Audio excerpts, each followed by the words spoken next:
Hello प्यारे बच्चों, कैसे हैं आप सब। मैं हूं शिखा और आप सबका स्वागत है हमारे channel DOE worksheet for you में। आशा करती हूं आप सब स्वस्थ होंगे और खुश होंगे। तो चलिए आज हम वर्कशीट स्टार्ट कर देते हैं। आज हमें 2 वर्कशीट करनी है, तो बिना देर की जल्दी से हम वर्कशीट शुरू करते हैं। पहली है हमारी हिंदी की कार्यपत्रिका। तो हिंदी की नोटबुक सभी बच्चे ओपन कर लेंगे। इसकी डेट है 12 अगस्त 2021। कार्यपत्रिका की संख्या है 45A। कक्षा 4A B C D लिखेंगे। विद्यार्थी अपना नाम लिखेंगे और शिक्षक शिक्षिका का नाम लिखेंगे।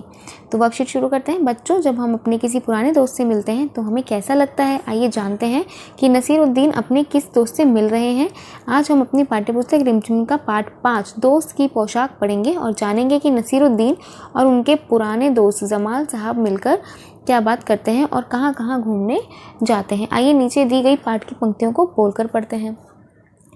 नसीरुद्दीन तुरंत उनके लिए अपनी एक भड़कीली अचकन निकाल कर लाए और कहा, इसे पहन लो, इसमें तुम खूब लगोगे, सब देखते रह जाएंगे। बन ठन कर दोनों घूमने निकले। दोस्त को लेकर नसीरुद्दीन पड़ोसी के घर गए। नसीरुद्दीन ने पड़ोसी से कहा, ये मेरे खास दोस्त हैं जमाल साहब। आज कई सालों के बाद इनसे मुलाकात हुई है। वैसे जो अचकन इन्होंने पहन रखी है वह मेरी है। यह सुनकर जमाल साहब पर तो मानो घड़ों पानी पड़ गया। तो आज हमने इतना पढ़ा, कुछ पंक्तियां पढ़ी। अब इससे रिलेटेड कुछ प्रश्न दिए हैं, इनको पढ़ लेते हैं। पहला है, आइए अब इस गद्यांश पर आधारित निम्नलिखित प्रश्नों के उत्तर कॉपी में लिखिए। यहाँ पर प्रश्न दिए हैं, प्रश्न भी आप नोटबुक में लिखेंगे, फिर उसके बाद उत्तर लिखेंगे। पहला है, नसीरुद्दीन अपने किस दोस्त से मिले। नसीरुद्दीन किससे मिले थे? जमाल साहब से। ठीक है, जमाल साहब। वे दोनों घूमने कहाँ गए? साहब कहाँ पे गए? देखिए यहाँ पर लिखा है पड़ोसी के घर। कहाँ पर? पड़ोसी के घर। तो यहाँ पर आप लिख दीजिए पड़ोसी के घर। वो गए पड़ोसी के घर। तीसरा है, नसीरुद्दीन जमाल साहब के लिए कैसी अचकन लाए थे? एकदम भड़कीली, है ना। तो यहाँ पे लिख देंगे भड़कीली। नसीरुद्दीन ने पड़ोसी को पोशाक के बारे में क्या कहा था कि यह मेरी, ये देखिए यहाँ पर, कि जो अचकन इन्होंने पहन रखी है वो मेरी है। ये उत्तर आप यहाँ पर लिख देंगे घ में। ठीक है। प्रश्न 2 पर आते हैं। नीचे दिए गए वाक्य को बोलकर पढ़िए और बताइए कहानी में यह वाक्य किसने किससे कहे। चलो दोस्त मोहल्ले में घूम आए। किसने कहा ये? देखिए, नसीरुद्दीन ने जो अचकन लेकर आए, इसे पहन लो, खूब लगोगे। बन बनकर दोनों दोस्त घूमने निकले। दोस्त को लेकर नसीरुद्दीन पड़ोसी के घर गए। तो ये बात किसने कही? नसीरुद्दीन ने कही थी जमाल साहब से। ठीक है, अपने दोस्त जमाल साहब से। तो यहाँ पर आप लिख देंगे नसीरुद्दीन और यहाँ आ जाएगा जमाल साहब।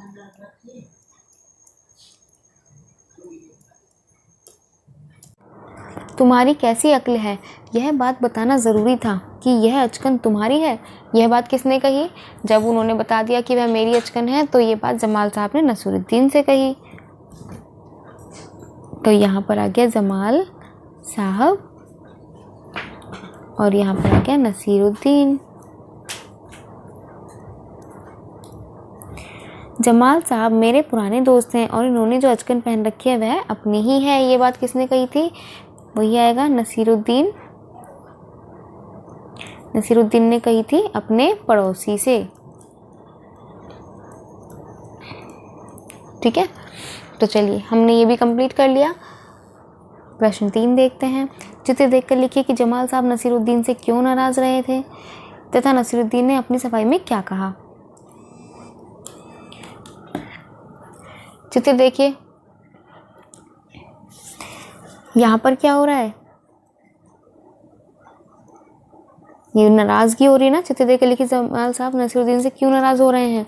क्यों? क्योंकि उन्होंने क्या बोल दिया था अपने पड़ोसी के सामने कि ये अचकन उनकी है। तो आपको क्या करना है? अपनी बुक ओपन करनी है और स्टोरी पढ़नी है और उसके बाद आंसर यहाँ पर लिखना है। ठीक है, इतना तो हमें समझ में आ रहा है कि यहाँ पर शायद इन्होंने जो बात खोली है कि अचकन मेरी है, इसी बात पर झगड़ा हो रहा है, लेकिन आप स्टोरी पढ़ेंगे। अगर आंसर मैं बता दूंगी तो आप स्टोरी नहीं पढ़ेंगे, तो आप पहले स्टोरी पढ़िए और उसके बाद ध्यान से पढ़िएगा और उसके बाद यहाँ पर आंसर मेंशन कीजिए। अभिभावकों के लिए सुझाव है, बच्चों को अपनी दोस्ती के मज़ेदार किस्से सुनाने के साथ साथ यह भी बताइए कि कभी भी ऐसा कोई काम नहीं करना चाहिए जिससे दूसरों को दुख हो। ठीक है, तो बच्चों आपको कार्यपत्रिका कैसी लगी इसके बारे में बताइए। कोविड-19 के दौरान अपेक्षित व्यवहार, अपने हाथों को साबुन और पानी से नियमित रूप से धोएं। कोविड एप्रोप्रिएट मैसेज के बाद अब हम चलते हैं अपनी अगली वर्कशीट की तरफ। जल्दी से चलते हैं। ईवीएस की वर्कशीट स्टार्ट करते हैं। सभी बच्चे पहले डेट मेंशन करेंगे अपनी नोटबुक में। 12 अगस्त 2021, क्लास लिखेंगे 4th ABCD, 45B इसका नंबर है। बच्चे अपना नाम लिखेंगे, अपने क्लास टीचर का नाम लिखेंगे। बच्चों, हमने पिछली कार्यपत्रिका में जानवरों के अलग अलग प्रकार के कानों के बारे में जाना। जिस प्रकार जानवरों के कान एक दूसरे से अलग होते हैं, ठीक उसी प्रकार जानवरों की खाल और शरीर के बाल भी अलग अलग तरह के होते हैं। इसलिए बच्चों, जानवरों की खाल और शरीर पर बाल भी उनकी पहचान होते हैं। आइए इनके बारे में थोड़ा सा विस्तार से जानने की कोशिश करते हैं। नीचे कुछ जानवरों या पक्षियों, इनकी खाल या पंख के चित्र नीचे दिए गए हैं। संकेत बॉक्स की सहायता से जानवरों के नाम पहचान कर अपनी कॉपी में लिखिए। यहाँ पर आपको दिख रहा है कुछ चित्र दिए हैं। चलिए एक बार हम पहले एक संकेत बॉक्स में पढ़ लेते हैं क्या क्या नाम है। कछुआ, मोर, हाथी, जेब्रा, जिराफ और तेंदुआ। तो चलिए यहाँ पर नंबर लिख देते हैं। 1 2 3 ऊपर 6 नंबर तक लिखा हुआ है। पहली जो है वो है हाथी की, नंबर 1 हाथी। दूसरी है जिराफ, तो जिराफ पर लगा देंगे नंबर 2। थर्ड है तेंदुआ, इस तरह के ब्लैक स्पॉट तेंदुए पर होते हैं। फिर है मोर, 4 नंबर पर मोर। 5th नंबर पर है ज़ेब्रा और 6 पर है कछुआ। ठीक है, अब आते हैं प्रश्न 2 पर। बच्चों, आपने ऐसे बहुत से जानवरों को देखा होगा जिनमें कुछ की खाल पर बाल होते हैं और कुछ की खाल पर बाल नहीं होते। कुछ ऐसे जानवर भी हैं जिनकी खाल बहुत ही चिकनी होती है, तो कुछ की खाल खुरदरी होती है। अब आप नीचे दिए गए जानवरों को तालिका अनुसार वर्गीकृत कीजिए।